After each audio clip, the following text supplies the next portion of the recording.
E você já deve ter ouvido falar em sensação térmica. A gente fala muito na previsão do tempo a respeito disso. Ela é a forma como o nosso corpo sente a temperatura, que muitas vezes é diferente do que o termômetro marca. E por que será que existe essa diferença? Você já parou para pensar? É o que vamos ver na reportagem agora. Ah, o astro-rei. O que seria de nós sem o Sol, não é mesmo? Na verdade, não seríamos, pois toda forma de vida na Terra precisa do Sol. Mas confessa, tem dias que não tá fácil. Muitos pensam, querer sair de casa eu não quero. O que eu quero mesmo, é uma sombra. Agora, se não tem jeito, cada um se vira como pode. Há quem use sombrinha, boné, chapéu. Nossa, o sol cedinho já está queimando a gente, por isso que a gente tem que esconder um pouco. Quem não quer uma sombra, hein? Tá muito quente. Para explicar esse calorão, nós viemos à única unidade meteorológica de Rondonópolis, que é acompanhada pelo Instituto Nacional de Meteorologia, o INMET. E ela fica nesse espaço, nessa área, localizada na Universidade Federal de Rondonópolis. Aqui estão equipamentos importantes, como termômetros, que apontam como está a temperatura, heliógrafo, que calcula quantas horas de sol tivemos no dia, o actinógrafo, que traz a informação da intensidade da radiação solar, pluviômetro, que quantifica as chuvas, higrômetro, que afere a umidade do ar, além do catavento, que mostra a direção do vento, e o anemômetro, que calcula a velocidade do vento.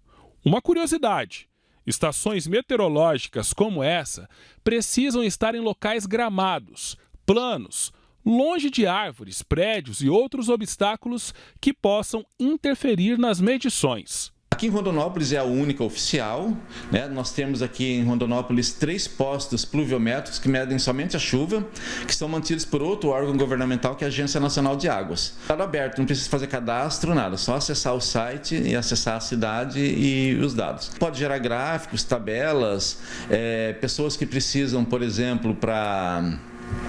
agricultores podem pegar ali, né, quanto choveu, quanto ventou, companhias de seguro, quando dá algum sinistro, né, de vento mais forte, pode pegar a velocidade do vento naquele horário ali. E olha que pelos números nem deveria estar tão quente assim. No momento que gravávamos a reportagem, por exemplo, era 8h30 da manhã e a temperatura marcava 28 graus, mas a sensação era de muito mais. A sensação é abaixo de uns 35, 36, agora de manhã, né? À tarde ela esquenta mais ainda, aumenta mais ainda. Isso é o que chamamos de sensação térmica.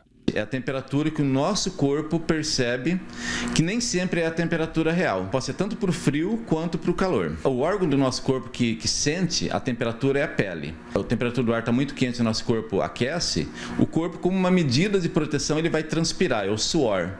Por quê? A hora que o suor, que é a água, começa a evaporar, ele vai puxar calor do corpo, ele vai gastar energia do corpo. Quando está ventando, esse processo acelera a evaporação do suor e dá aquela sensação de frescor.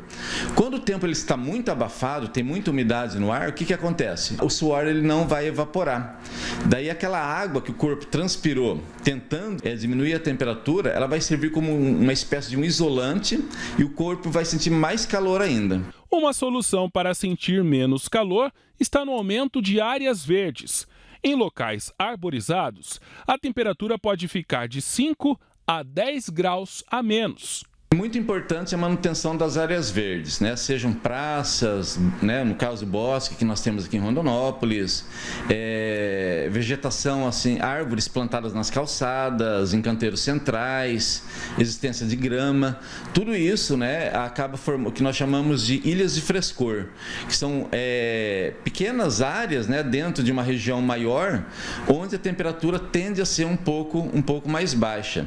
E os próximos meses, como serão?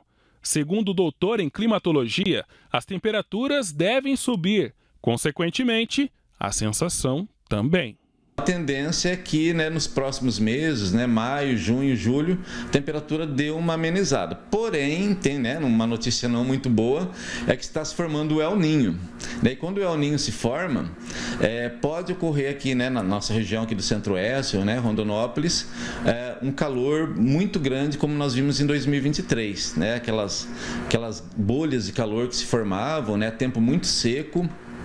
Que é ruim para a saúde também, o tempo seco, né, causa doenças respiratórias, e aquele calor muito, né, muito forte.